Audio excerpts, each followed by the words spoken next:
So came that early April morning at an air base in Colorado. 40 flying fortresses line the apron. 4,000 men march out for a final inspection. They've trained long and hard with these ships, the 400 men who fly them, and the 3,600 who work to keep them flying. Now the 351st Bombardment Group is ready. By the dawn's early light, it assembles for overseas combat.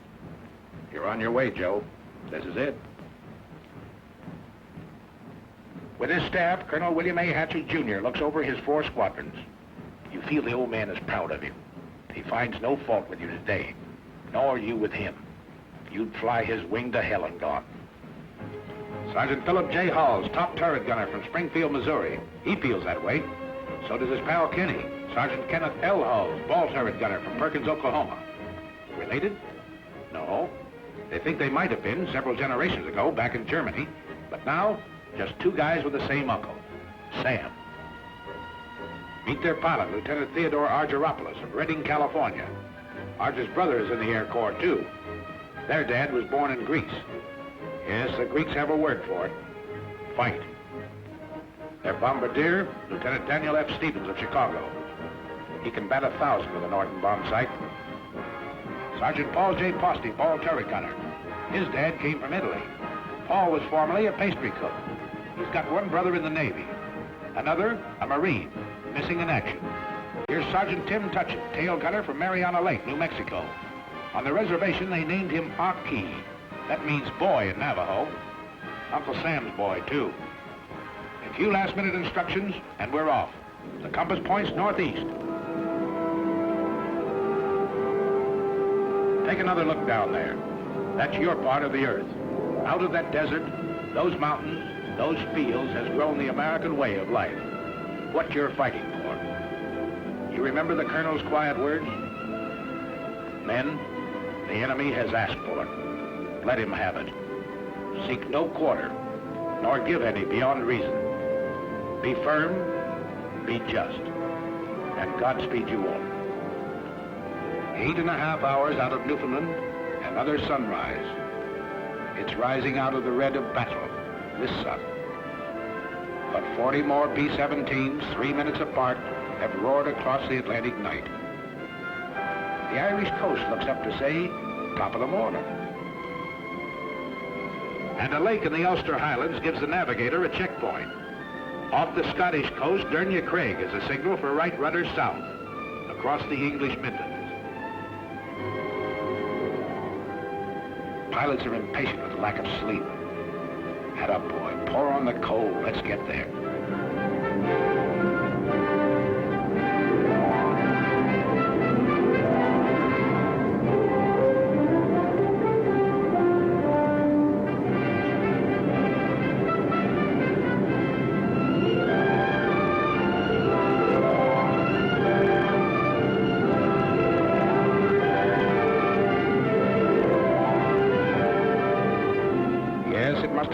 Different when the wings carried swastikas instead of these big white stars.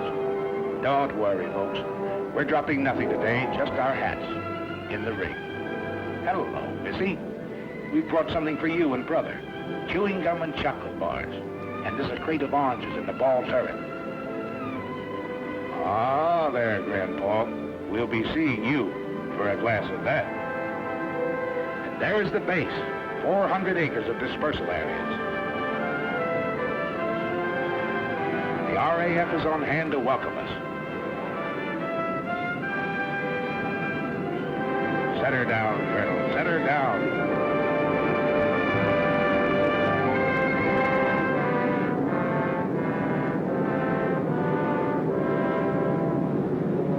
The 351st becomes part of the 8th Air Force. We've reached the battlefront. The combat crews move into English barracks. They give them those simple, quiet names for which Americans are famous.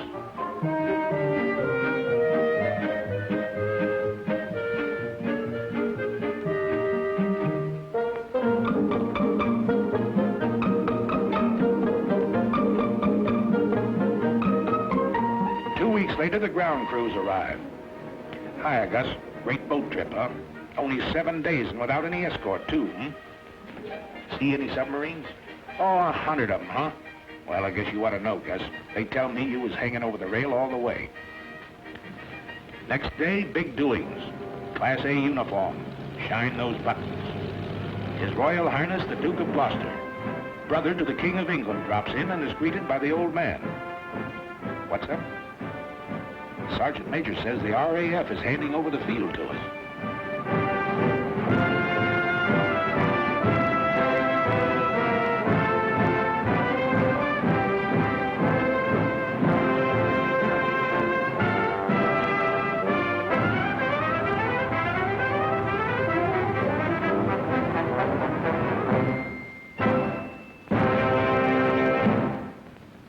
On behalf of the Air Ministry, I hand over this aerodrome complete with buildings and equipment for your safekeeping. It gives me great pleasure to accept this station on behalf of the United States Army Air Force.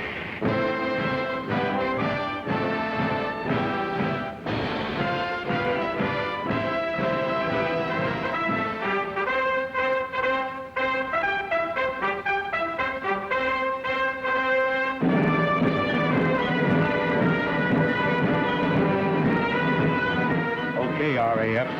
If we can fit your boots, we'll walk it straight, brother.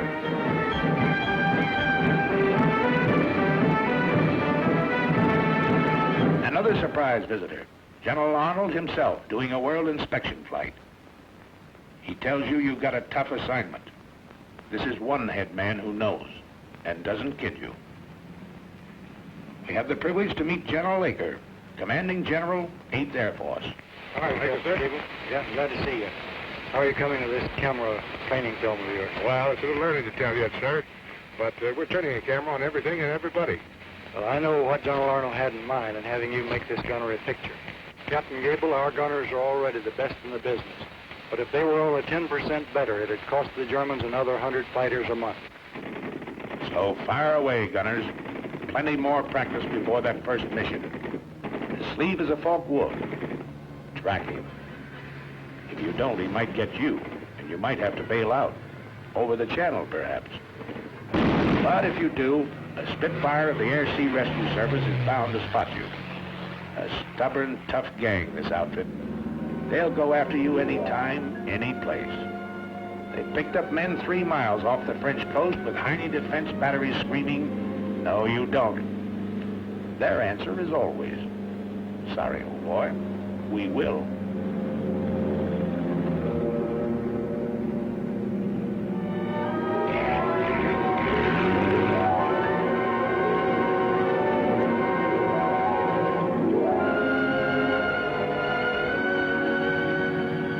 Work on your identification of aircraft. Over here, it's with the real McCoy, such as this captured Ju-88.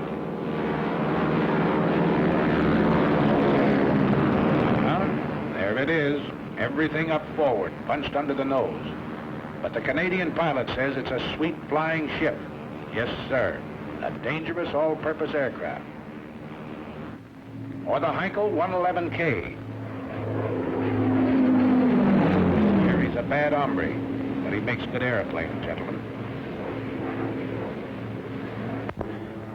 These will be a happy sight in days to come. Your fighter escort, that big barrel nose job, circled in white. Your own American P-47, the Thunderbolt, side by side with a graceful spit. These are what you don't shoot at. You hear daily lectures on security given by Major Scott, your Scotch-born intelligence officer. Let's stop kidding ourselves. This flying field is only 20 minutes from the battlefront. The dumb spies have all been shot. The smart ones are still living. And you may run into one of them tonight at the Red Lion pub. And if you go to the pub, remember, £1 is not $1, but $4. And that equals 20 shillings. 1 shilling equals 12 pennies, which equals 20 cents. 1 English penny equals 2 American pennies. And don't throw your pennies around. Major, seems to me the paper in this crown is not very durable. What do you mean, durable? Laugh at this one for 20 years.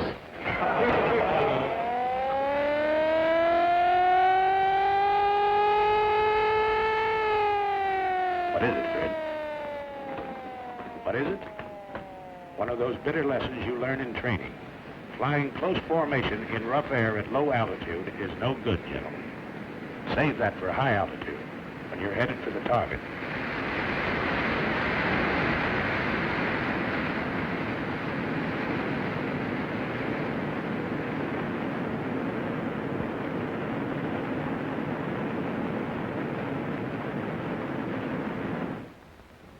Next morning, we crawl out of the sack to find Britishers on the field again. Big Halifax bombers that had blasted Berlin during the night. Their own field was closed in by weather, so they dropped in on us for breakfast. Say, Percy, how's the yak-ack over there? Rough? Oh, not half bad, Yank. Well, cheerio, lads. Thanks for the ham and eggs. So long, Percy, old boy. We'll be finding out for ourselves one of these days.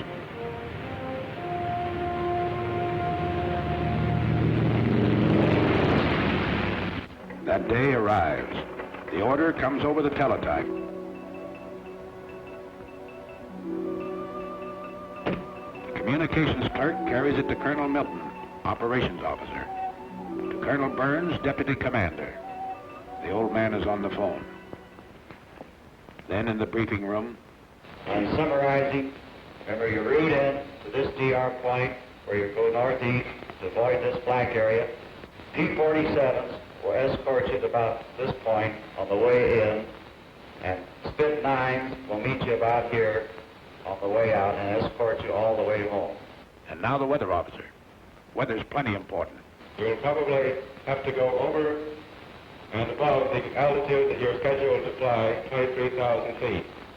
From the IP to the target, the winds will be very strong tailwinds, and your ground speed should be well about 260 miles an hour.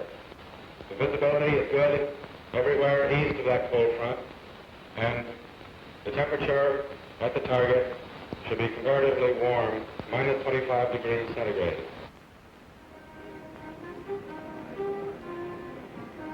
Today is your baptism of fire. If Lieutenant Argyropoulos ever felt responsibility, he feels it now. In the armament shop, his crew is picking up their guns. Now remember, fellas, don't let them get too close trying for a sure kill. Your main job is to bring these airplanes back. You got plenty of ammunition.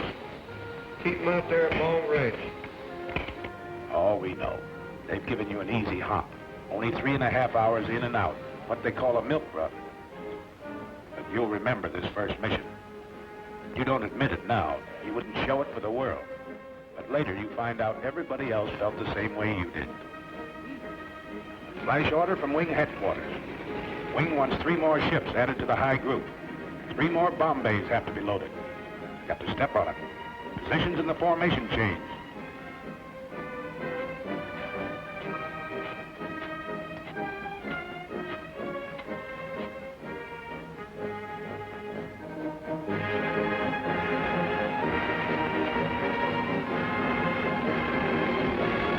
This doesn't concern Sergeants Kenny and Phil Hulls.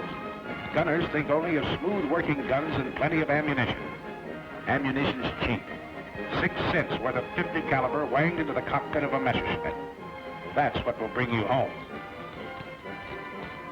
What did that weatherman say? 30 below over the target? Electrically heated suits. The Air Corps dresses for every occasion. Yes, everything has to be right, brother. Check everything. Every strap tight. Every buckle set.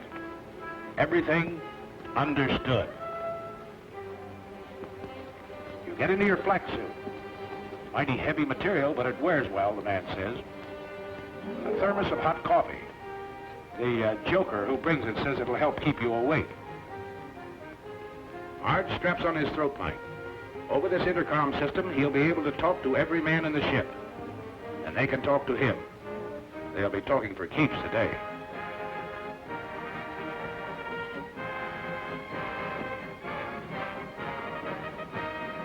Well, that flare from the tower ought to be along any minute now. There it is. Start engines. The Colonel's already been on missions with seasoned outfits. Today, he leads you on your berth.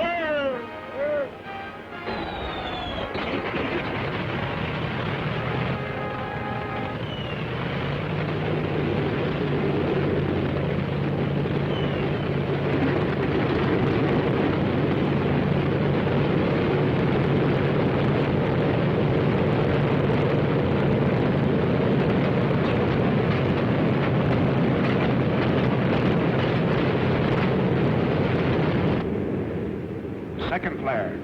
Start taxi.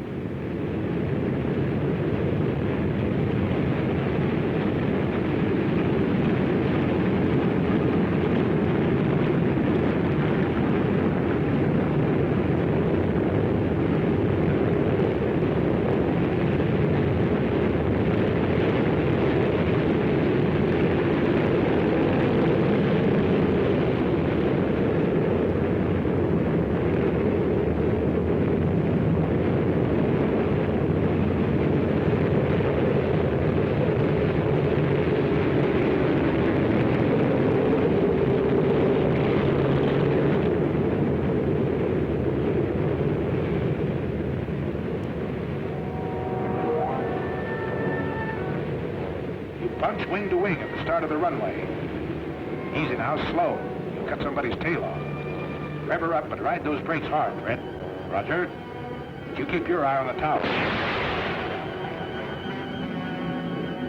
Take off. The old man leans full on his throttle. At 15-second intervals, you follow.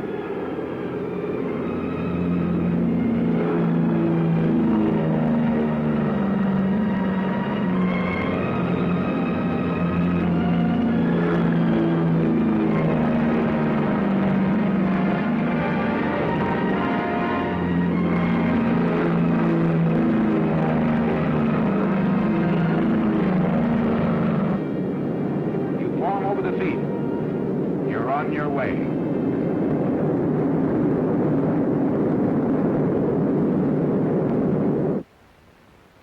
The rest of the outfit sits down to wait.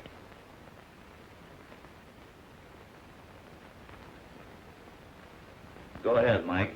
Your deal. Come on, I cut. Oh, okay. What time are they due back, do you know? Scotty said around 5:20. Gosh, I sure hope they all... Hey, how many is dealing? I'm in. Oh, sorry. We know, Mike. Everybody's sweating them out. You mean what's coming over those trees, Major? No, that's not them. Just a flock of crows. I was a truck driver on Canal Street, but I never felt like this before. I ride the ambulances. I gotta be casual. You know, carefree and easy, like the doc. Listen, wise guys, talk to us. The ground crew for each ship. We'll tell you how to feel. Okay, here they are. 1, 2, 3, 4, 5, 6, 7, 8, 9, 10, 13, 14. That's the stuff. 17, 18, 19, 20. Here's the old man and Jenny.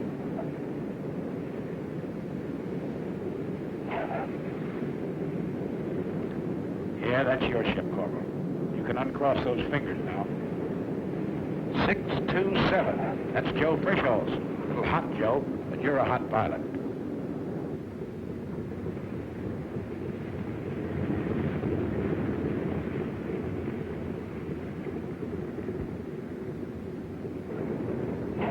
Here's Kegel in 742. Chalk him up.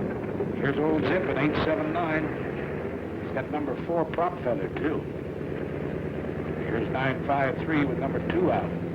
And look, Jim couldn't get his Bombay doors closed either.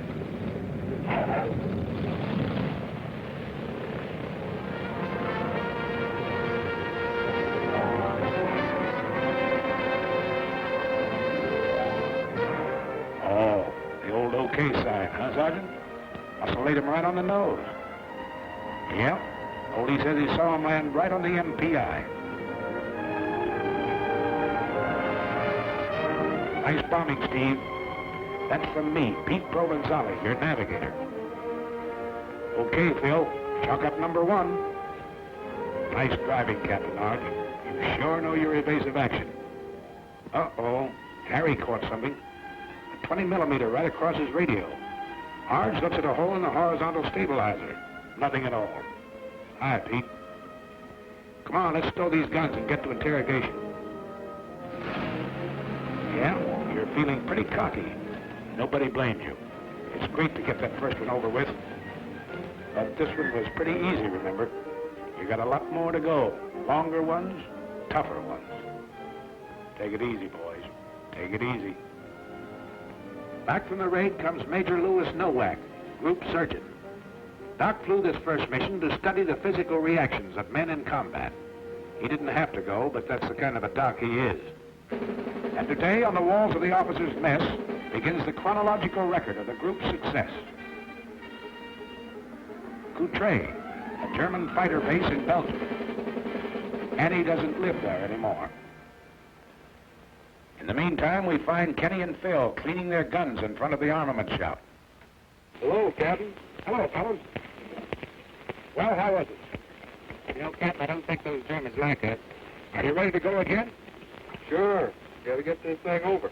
But did you learn anything you didn't know before? Plenty. At home, they told us the Jerry's made most of their attacks on the tail. Today, most of them are on the nose. Yeah. Most of the time, I had my turret pointed at 12 o'clock.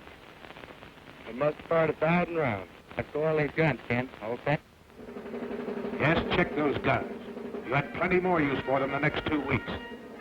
Emden, Kiel, Wilhelmshaven, St. Nazaire, Bremen. And every swastika stands for a Hun pilot that asked for it and got it.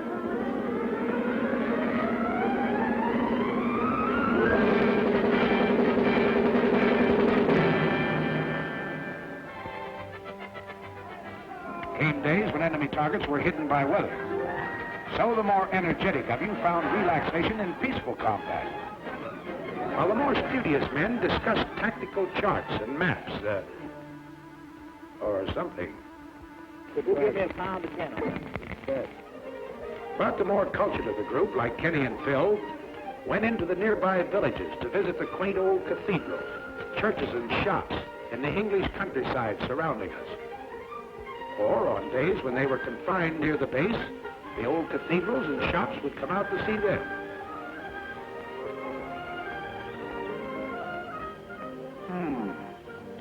This little shop wants to go home. Meanwhile, back at the kitchen, we find a very unhappy and angry man. Hello, Sergeant Posey. Hello, Captain Gable. What's this? I thought you were a world turret gunner. I thought so too, sir, but I've been grounded. Oh, your pants crept up on you, huh? Yes, sir. They found I was chef at the Brown Derby in Hollywood, and now they have me in the mess making a cake tonight for the officers' party. Nothing you can do about getting back into combat? I don't think so, Captain. Well, Sergeant, remember this. There are 2 kinds of cake. One of them's good, and the other one, I'll be seeing.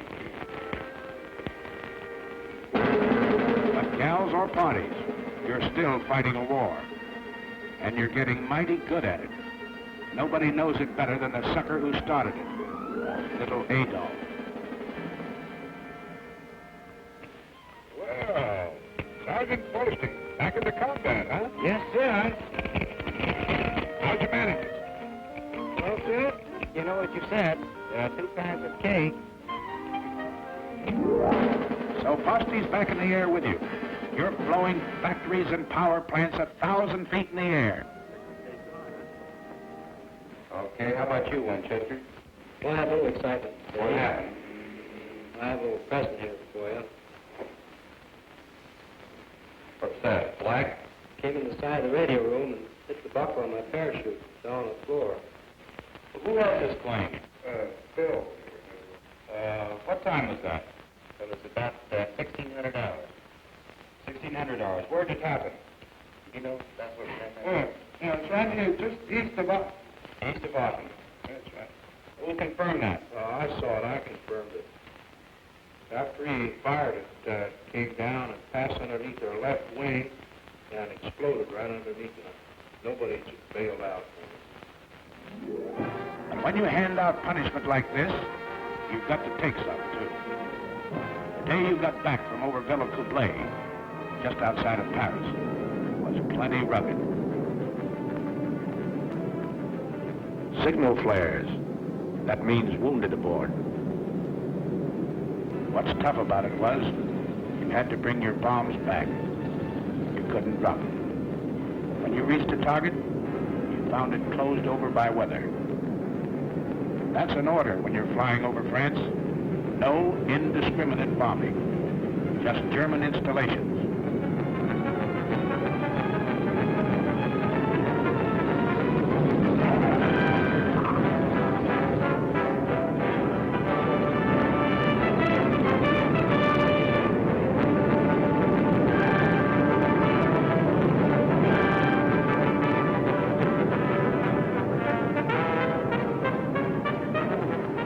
Colonel Milton, who led the raid, is a tired, sick guy this day. And nobody blames him. He had to fight his way 3 hours in, 3 hours out, under constant attack by over 200 Messerschmitts and Focke-Wulfs. He lost men, he lost ships, and couldn't strike his blow. That's rough. Here's Peter Provenzali. Remember him? Argus navigator? Today he got a 20 millimeter through the leg.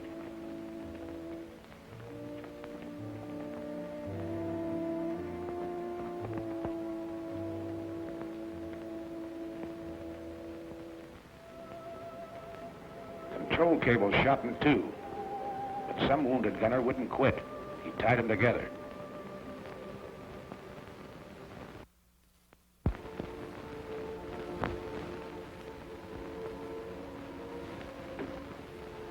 There. Both waist gunners, huh? The docs are working on them now. One's pretty bad.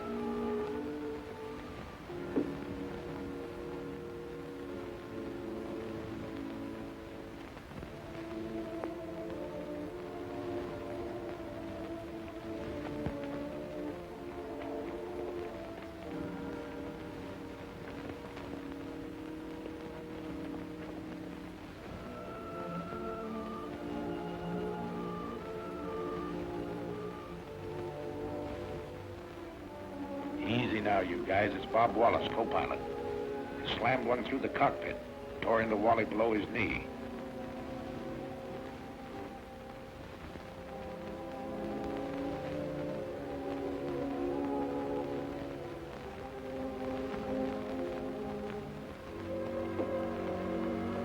Bulletproof glass.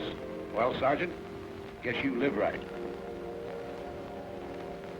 Yes, the bombardiers with their first aid kits had plenty of work today, crawling back through the bomb bays, trying to keep a steady hand in the rough going.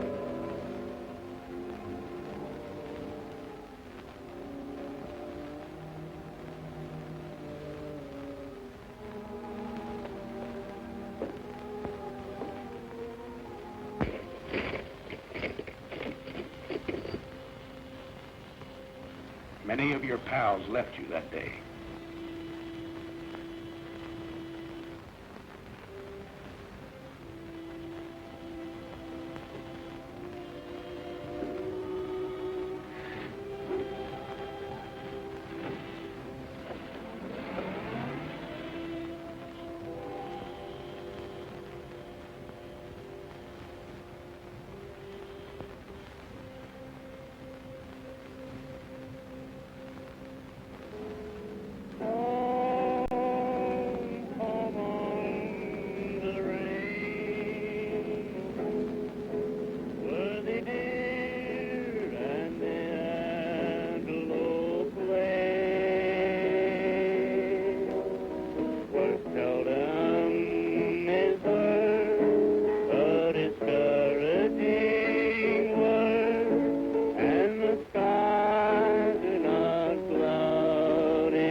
another loading.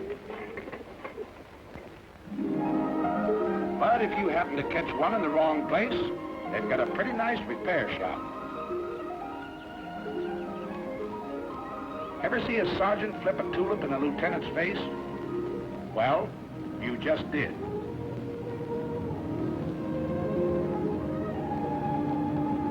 Yeah, while the gang at the base carries on, you can take it easy for a while.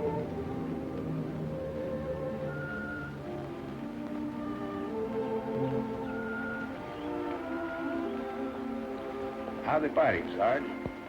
Nice fat fight, hmm? This one's been stretched a little. We drop in on Lieutenant Bob Wallace to see how he's doing.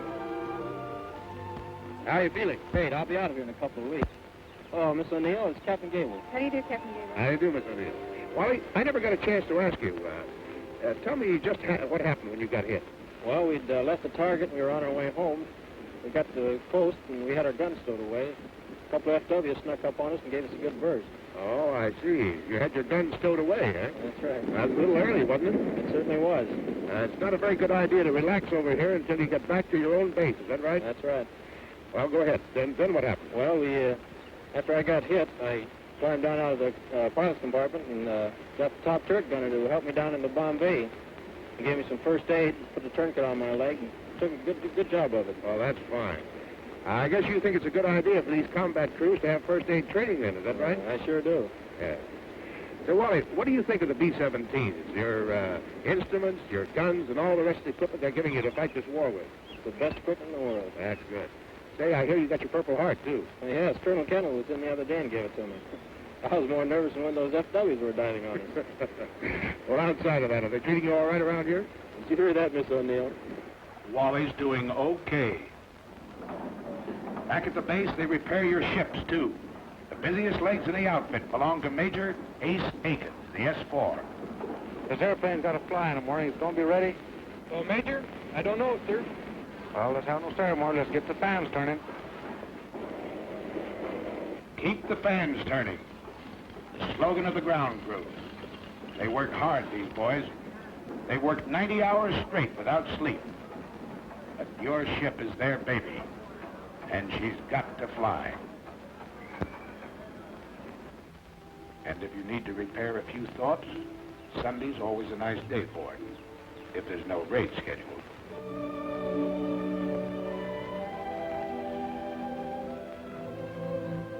What do you know, kid?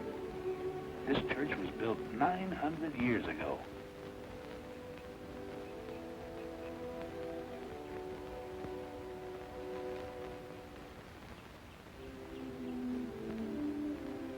Over at the hospital, Father O'Connor celebrates the Mass.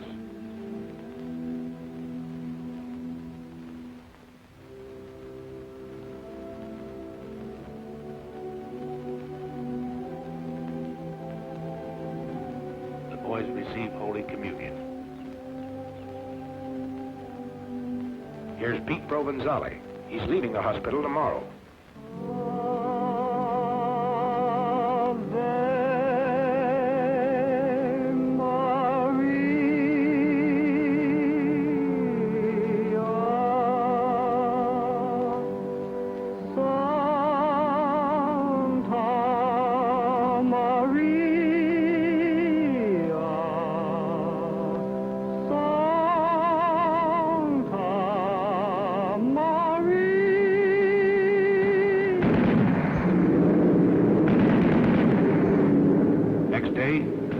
Back to work.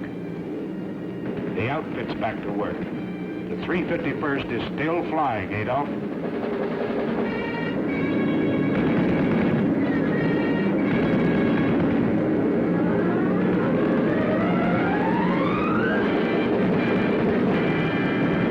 Attention order.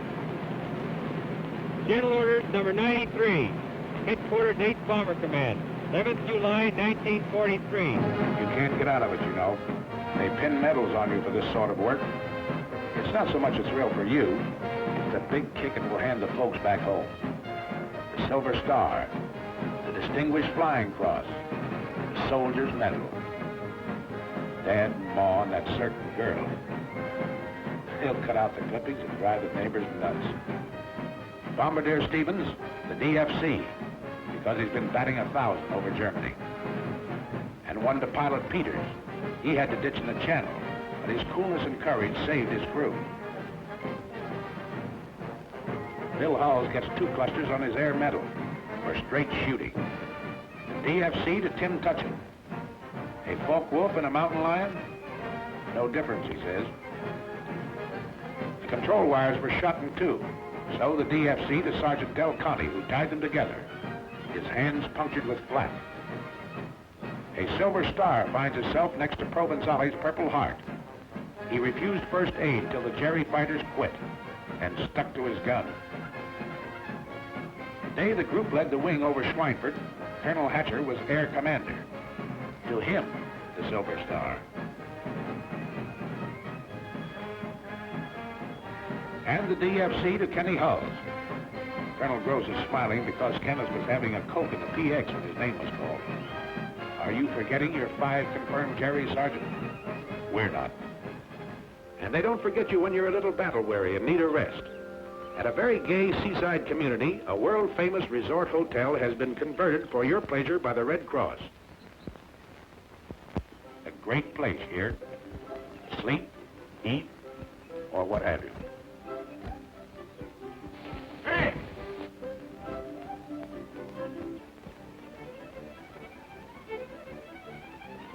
Not on your life, Clark. None of that here. Oh, but look, ours, just a few shots. Oh, we're here for a rest. Right, you guys? Right. Well, all right, then how's this? I'll follow him around with a silent camera for 1 day. Don't have to say a word. Good deal? Good deal. English Surrey with a fringe on top. Nice fringe. Carry you to the old swimming hole.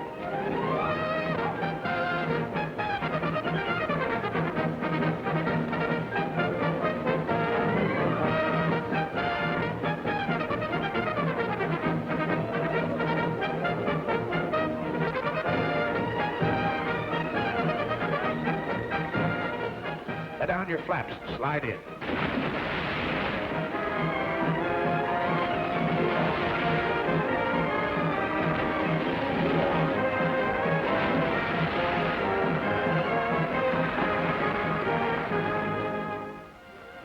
Now let's see what the boys back at the base are doing.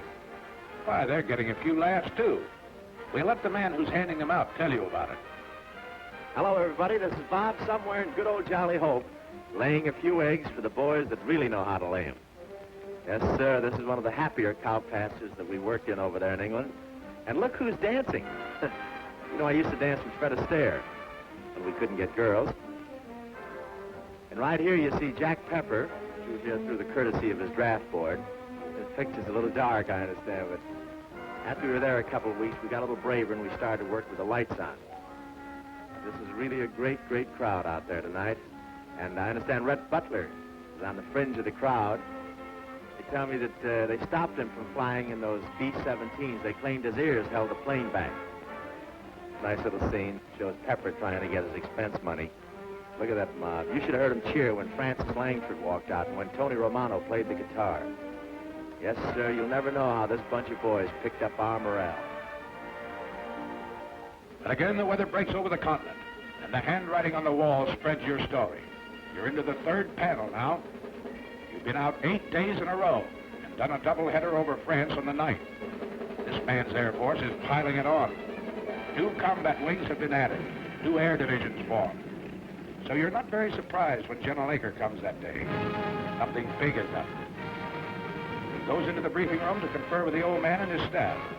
They call in the squadron commanders, even the flight commanders. What did he tell them? Your 4 squadron COs. They know, but don't talk. Just grin a little with excitement. It's something big, all right, because the bomb dumps have been getting plenty of heavy stuff lately. And a loading order came through this afternoon. Stand by. More than that, wing racks. We're really going to pile it on.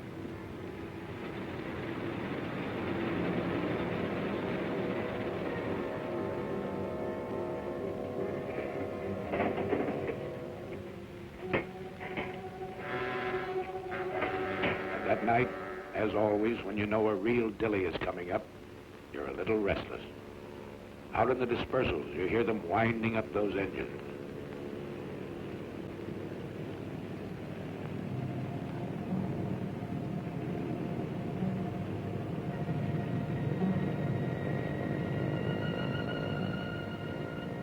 That's all right, ground crew. Make 'em sing. Make 'em sing good.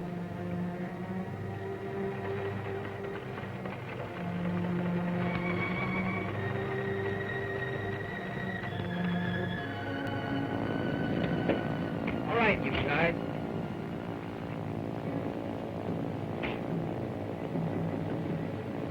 Breakfast at 3, briefing at 4.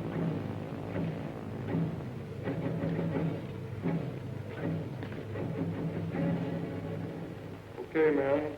For security's sake, anyone know what the target is for today? Saint Nazaire? Brussels? Paris. Oh, we'll see. All right, Sergeant.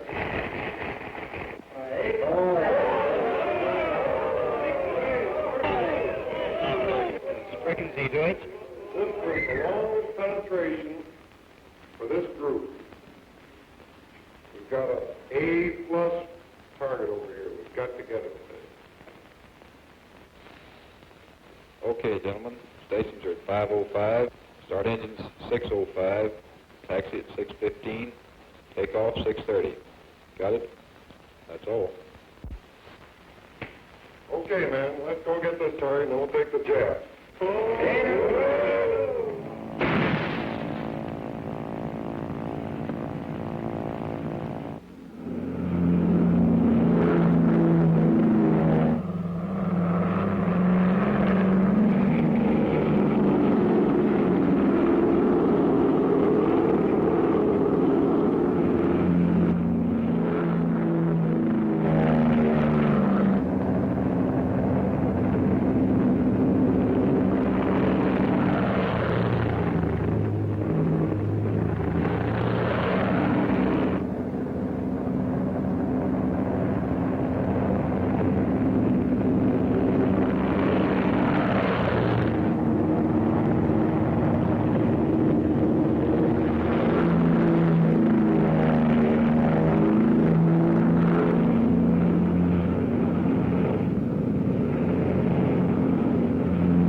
Check in your station.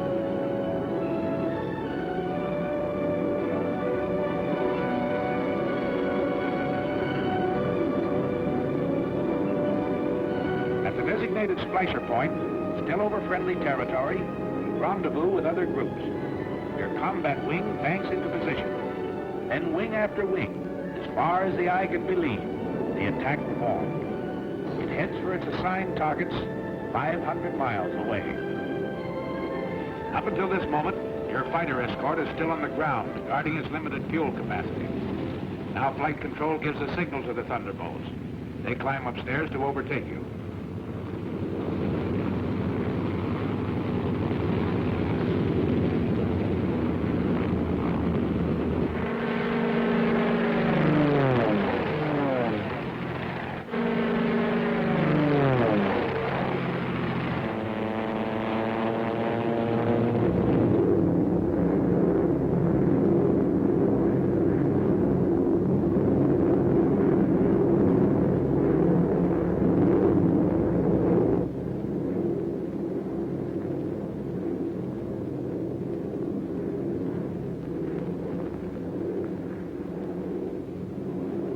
Fighters, 3 o'clock low. Watch it. That should be our escort. You're right, sir. 47s.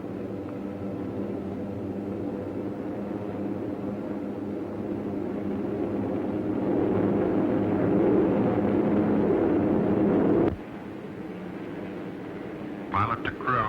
Pilot to crew. Over enemy coast. On the ball, you guys.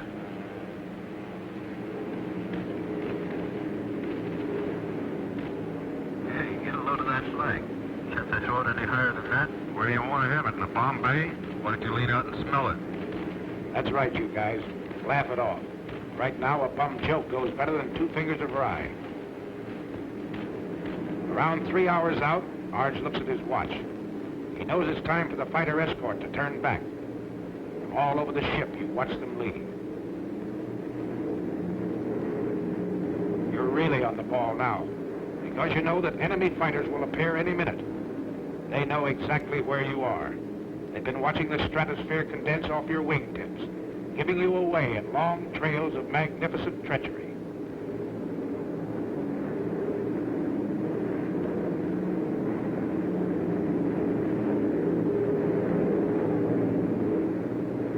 Okay, here they are. 9 o'clock high, enemy fighters. Same thing at 3 o'clock. Yes, at least those vapor trails work both ways. Arch watches the enemy formations as they parallel your course. Seems obvious. They're staying out of range, going out ahead to turn in for a frontal attack high. All turrets swing about to help guard the rear. Top turrets hunt the sky above in all directions. There's some more out there.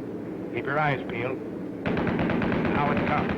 The enemy pours in at you from every point on the dial.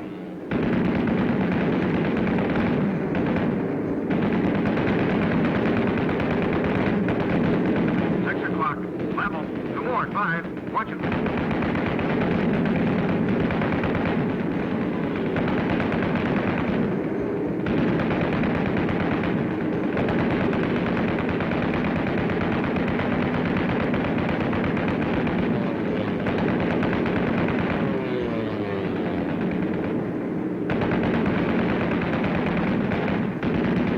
Get that one at 3.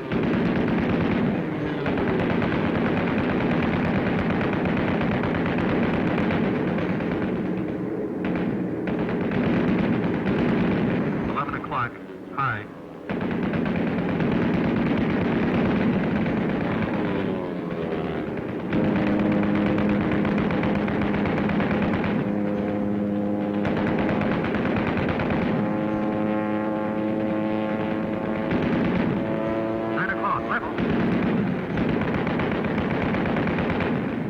No, he's going low.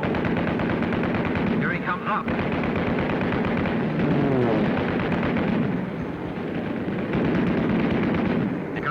Wingman, smoking on number 4. He's going out and down. Check the chute, you guys.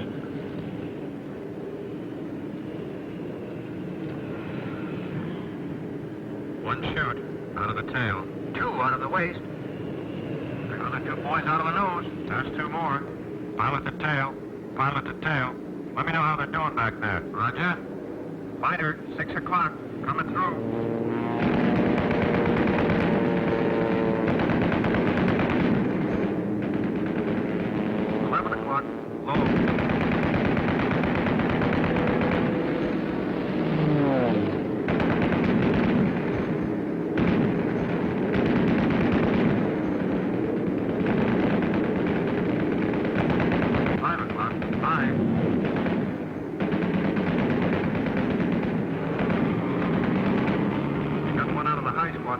Yep.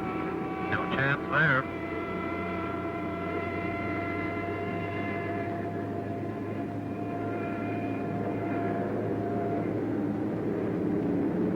Two 190s. High. Somebody got one of them on the button. That Jerry pilot bailed out. He's not walking away from it.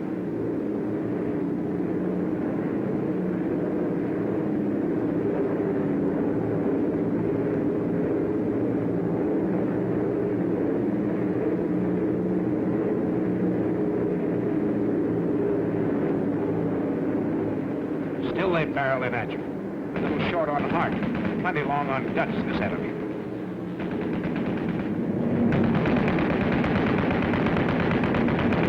Another 17 hit. And again, you have to close the gap in the formation.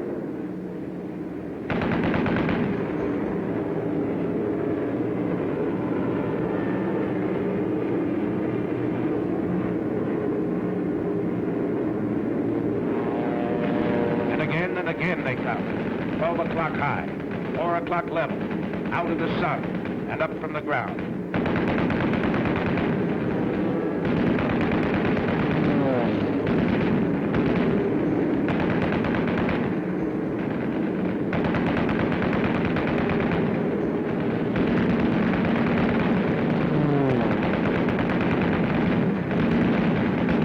More coming through. 5 o'clock.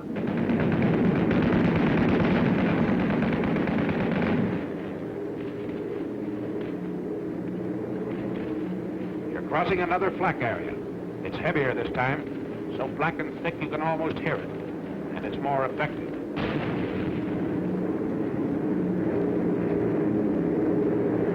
Shorty's been hitting feather number 4.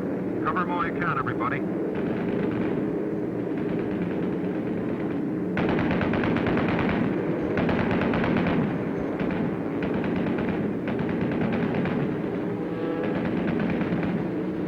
Pilot to left waist. Pilot to left waist.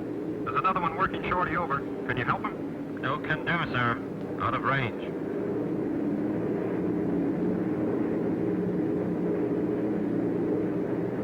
Beginning of smoke screens announces the approach to the target area. The enemy's been caught off guard. He's trying to cover up. Too late. In desperation, through his own flak, the final Hun fighter makes a pass at the low squadron. He's driven off, but still...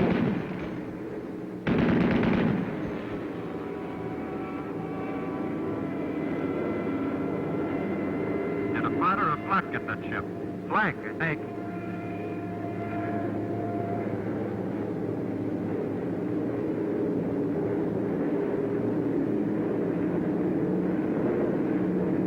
There it is, the flare out of the lead ship. The signal for the bomb run. This is your attack. All right, Steve. We're on the IP. She's yours. I got her.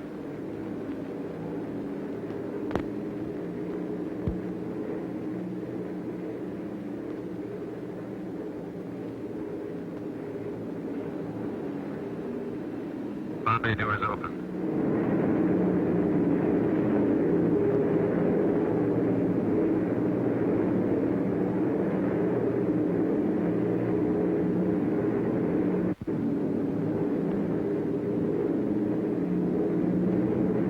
Make a good run now, Steve. I'm on it. Yes, make it count, bombardiers. They build these ships around you. Bombs away.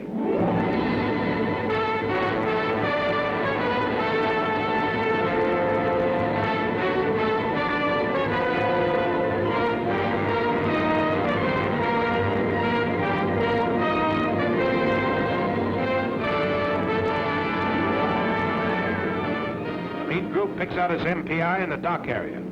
Let's go with the heavy stuff and the big incendiaries. The high group heads for the industrial section and hands out the same medicine.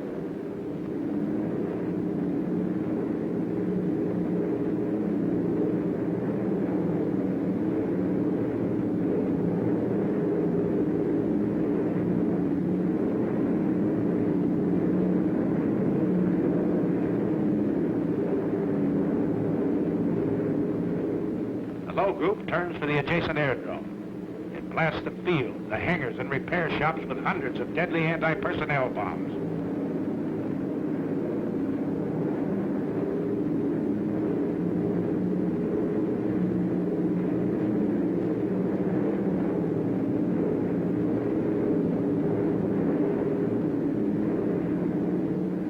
A nice pattern, bombardier.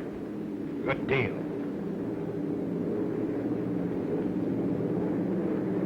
You can't hear what's going on down there, 5 miles below you. But marshalling yards and chemical tanks, ships and warehouses, spare engines and ball bearing factories are disintegrating in molten chaos.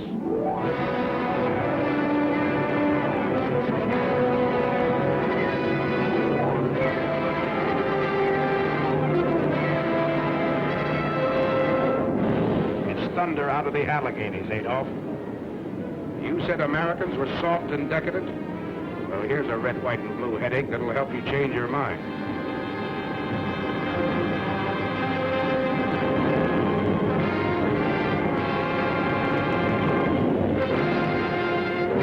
bay doors close, you take a last look at the target area. The smoke from its burning debris rises 16,000 feet into the air. More flak. The aim's still good down there.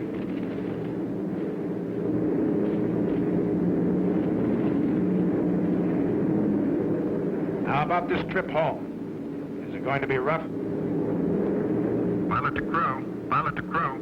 Well, you guys, we're over an hour out. They haven't come back at us yet. Looks like we're lucky this trip. Enemy fighters, 11 o'clock high.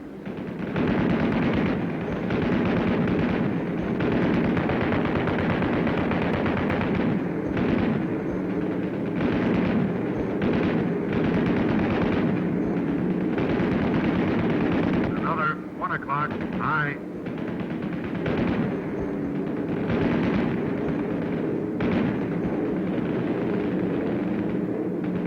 Coming level to 3.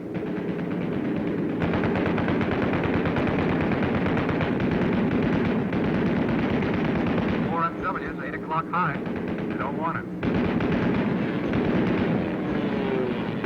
ME, 110, 1 o'clock high.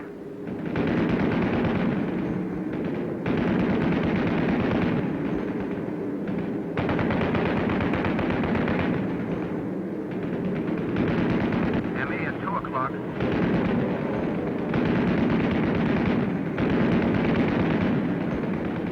I got him. I'll say you did. He isn't bailing out either. Another 110 at 10 o'clock. He's yours, kid.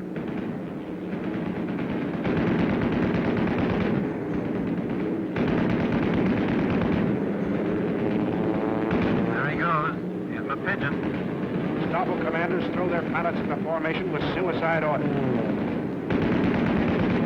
That's what they get. Formation is tighter than ever. You're not sparing ammunition. You're knocking them down like mallards. One more.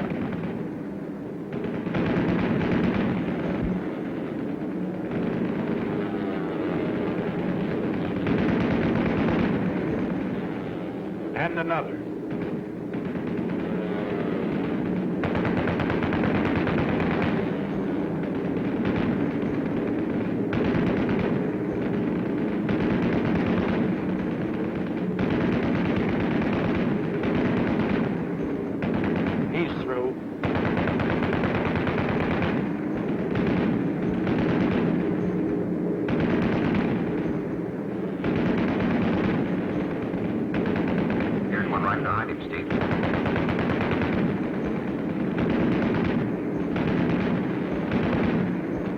Another. 2 in a row for the boys up forward.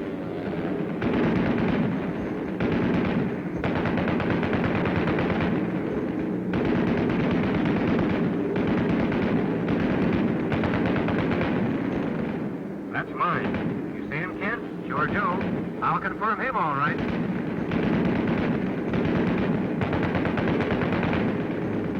Get this 110.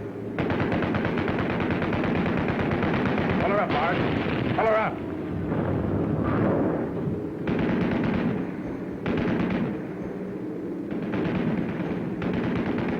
FW, 3 o'clock. Take to him, Joe. Hold your fire on that 1-9. That's a spit on its tail. Yeah, our fighter cover's got here.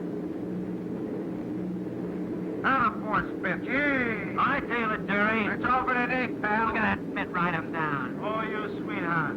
Good night, sweetheart. Till we meet tomorrow.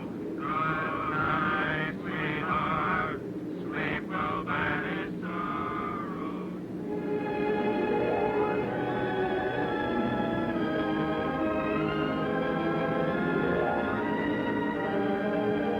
Your shadow on the undercast. The pilot's rainbow. Mission's end, but not the end of the battle. Fighting men from Maine to California still have a long, tough rainbow to travel. But they're looking the enemy right between his eyes. They're fighting him the American way, their American way of life. Enemy of America, look at these men. They're not going to lose, brother.